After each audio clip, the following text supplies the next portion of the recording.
hundreds of ballistic missiles towards Israel since the conflict began. Now, the distance between Iran's capital, Tehran, and Tel Aviv in Israel is about 1,600 kilometers. Now, Iran does have missiles that can cover that distance, but they need to transit other countries, which makes striking Israel a challenge. Let me explain. Let's say Iran launches dozens of missiles towards Israel. They travel through Iraq and Syria. They could also go over Saudi Arabia. But what could happen in Iraq, where you have US military bases, you have the American Patriot system that engages and destroys these missiles? So let's say we've lost some of these missiles out here. The ones that are remaining then enter the Syrian and Jordanian airspace. And by then, you have the Israeli air defenses that engage and destroy these missiles. Now we have Jordan also that helps Israel intercept incoming projectiles. Now we have the missiles entering the Israeli airspace, and then they are targeted by US warships that are stationed here. Remember, the US Navy has a significant presence in the Mediterranean Sea. And finally, we have the missiles when they are inside the Israeli airspace. They are targeted by a multi-layer air defense system that includes the Iron Dome, the David Sling, and Arrow system, apart from the American THAAD air defenses.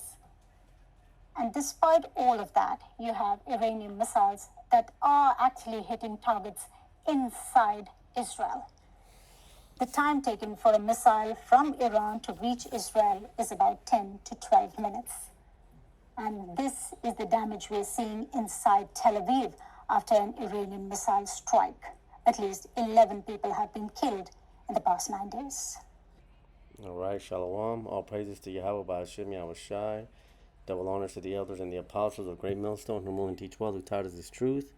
I came across that video, man, and I was amazed at how many air defense systems these small hats have, how many different obstacles that these Iranian missiles have to get through just to hit their target. Because, we've been seeing, videos of, Tel Aviv being hit, man. And, I was inspired to do a video on it because this is exactly what's going to happen to America, man. See, prior to these small hats going to war with these Iranians, man, they thought that I'm sure that they thought that they were going to get some kind of casualties, but the amount of hits that these people are taking, I'm sure that they didn't, think that it would get that bad in Tel Aviv. I did a search here, what's the accuracy rate with the Iron Dome, and it boasts a 90% accuracy rate, man. And so even with that 10%, I mean, they're still counting on Iraq, Syria, and then you got the ships in the Mediterranean, man. But these missiles are still hitting their targets, man. These missiles are still hitting their targets, and that's the same thing, man. It makes you when we talk about 200 million ICBMs warheads hitting America, man. This is something that people get taken aback by, but because we're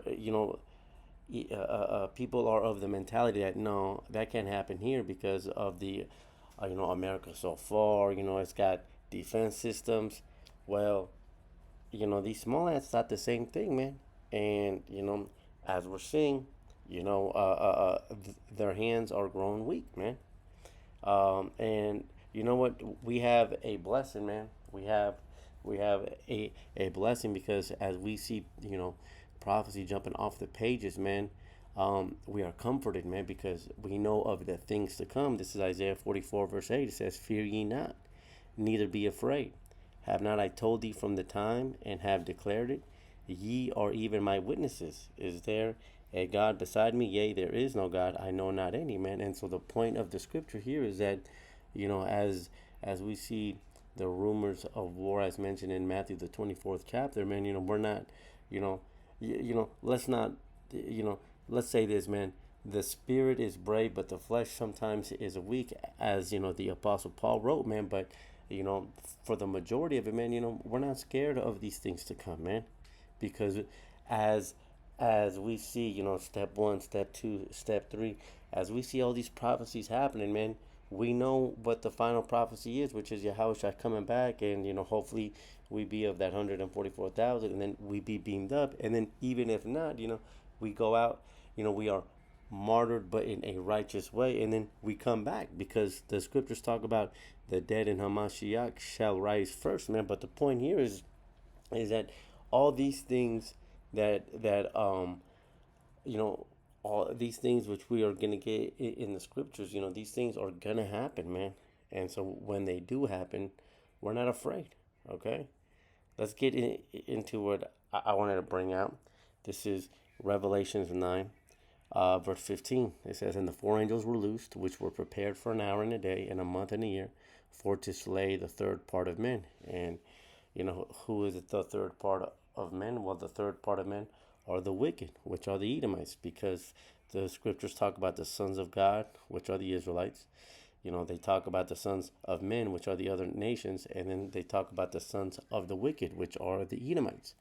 Okay, and ultimately, what prophecy tells us is that these Edomites, right, Basra, the capital of Edom, you know, which is America, is going to be taken out, man. It says, "And the number of the army of the horsemen were 200,000, and I heard the number of them." And so, how are these Edomites going to be taken out? How is America going to be utterly destroyed? By the horsemen, all right? And, you know, before it gets into the description, the horsemen are the ICBMs, all right? And John heard the number, man, 200,000, which is 200 million. Okay, now again, I want to go back to that video because we might say these things, and you know, to those that you know don't have the spiritual ears, it might take you far back. You know, matter of fact, coming into this truth, this might have been something that when you first heard, it was like, nah, that can't be happening. Why? Because we have been conditioned that America is so great. Well, so were the small hats, man. The small hats were conditioned to 90%, you know, accuracy rate with the Iron Dome, but not check them out.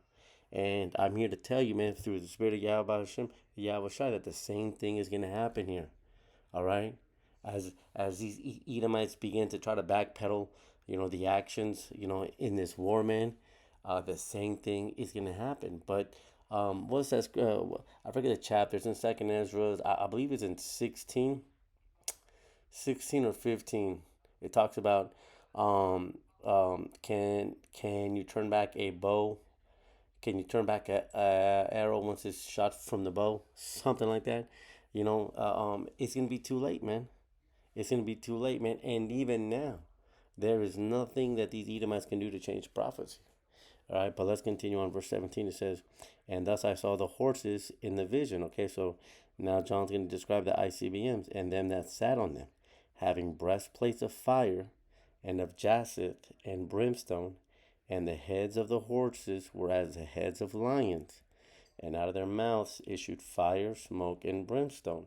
By these were the third part of men killed, by the fire, and by the smoke, and by the brimstone, which issued out of their mouths. Verse 19, "For their power is in their mouth and in their tails, for their tails were like unto serpents, and had heads, and with them they do hurt." So, the water Yahweh Hashem, Yahweh Shai, for sending pastors after his own heart, and sending the Spirit to our elders and our apostles that have given us the understanding of what this is, man. And I'm gonna go through it, but before we go through it, I want to jump back here to Proverbs 1 verse 6, man. It says to understand a proverb and the interpretation, the words of the wise and their dark sayings. And why do I bring this up? Because these are dark sayings. You know, the scriptures aren't actually talking about horses with heads of lions with scorpion tails. No, man. The scriptures are dark sayings, man, and these are dark sayings that have only been revealed to who? To his servants, the prophets, as mentioned Amos 3 verse 7, because only the so-called blacks, natives, and Hispanics, who are the true Israelites of the scriptures, only they are able to translate what these dark sayings are. Okay, now because the Christian church not doing this, man, and neither are the Muslims, man. I mean, what's going on with the Muslims now? I mean, what's their comfort? They don't have any comfort. We have a comfort, and that comfort comes from the scriptures, man. Because again, Yahweh Hashem, Yahweh has told us step by step, man, and we know what the end is. So, when the scriptures talk about having breastplates of fire, that goes into the body of the missile. It says, and the heads of the horses were as the heads of lions. What's that talking about? Where's the power of where does a lion get its power from? Its teeth. Well, when the scriptures talk about the head, having its teeth there, having the head of a lion, it talks about the power of the ICBM being in the head, being in the cone of it. All right, and why is that? Because in the cone is where the ICBM warheads are. Okay, it says, and out of their mouths issued fire, smoke, and brimstone, and that's what's coming from these ICBMs. It says, by these were the third part of men killed, and by the smoke and by the brimstone which issued out of their mouths. Again, their mouths going into the cone of the missile. All right, for their power is in their mouth. Again, at the cone is where the warhead is, and in their tails. What does that mean? Because the thrust, the boost that comes from the thrust and the boost that drives the missile to its destination is in the tail. Okay, it says, for their tails were like unto serpents and had heads, and with them they do hurt, man. All right, and so that's exactly what's coming to America in the same way that these missiles from Iran are hitting Tel Aviv. These missiles are also going to hit America. Let's get Joel 2, verse 4. The appearance of them as the appearance of horses. So Joel saw the same vision. All right, and as horsemen, so shall they run. Like the noise of chariots on tops of mountains shall they leap, like the noise of a flame, a fire that devours the stubble, as a strong people set in battle array. Before their faces, the people shall be much pained, all faces shall gather blackness. So when these ICBMs are launched, and that's 200 million, man. Okay, because see, just in the same way that these small hats are getting the sirens and the text messages about a incoming strike, America's gonna get the same thing, man. And so when the scriptures talk about, it says, before their faces, people shall be much pain, man. People are gonna be scared. Why? Because they're gonna be told, hey, we got 200 million ICBMs coming in 15 minutes, and so, people ain't gonna know what to do. And that's what the scriptures mean when, in context, when it talks about the sun and the moon shall not give their light, because there's going to be no wisdom or understanding, man. People ain't going to know what to do. All right, verse 7, it says, they shall run like mighty men. Now this is going back to those horses. All right, and these are the same horses, the same ICBMs mentioned in Revelations, the 9th chapter. Now, this is a point. It says, they shall climb the wall like men of war, and they shall march everyone on his ways, and they shall not break their ranks. In the same way that this lady was going through and showing you that even though these missiles had to go through Iraq, Saudi Arabia, Syria, Israel, Jordan, and through the American ships in the Mediterranean, man, these missiles were still hitting their mark, man. And, going back to Joel, man, it says, they shall climb the wall like men of war, and they shall march everyone on his way, and they shall not break their ranks. Every single 200 million ICBMs is going to hit this place, man. All right?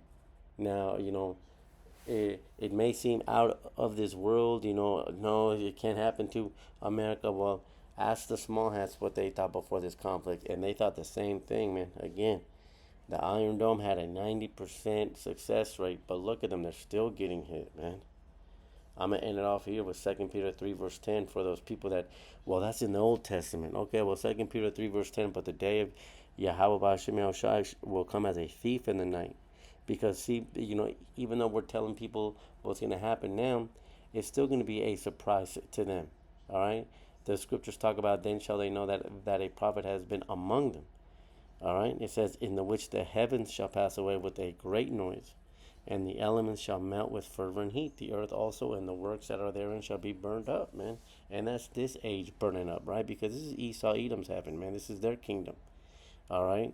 If you go into the book of Ecclesiastes, it talks about the earth shall abound forever. So, this isn't talking about the actual planet Earth being taken out, man, but this is talking about the age, the kingdom of Esau Edom being taken out, right? And that's America being taken out. So, hopefully this has been edifying. Like I said, I saw this, and it made me think that just in the same manner that these missiles are hitting their target, so are the missiles going to hit their target of Babylon the Great. Until the next one, Shalom.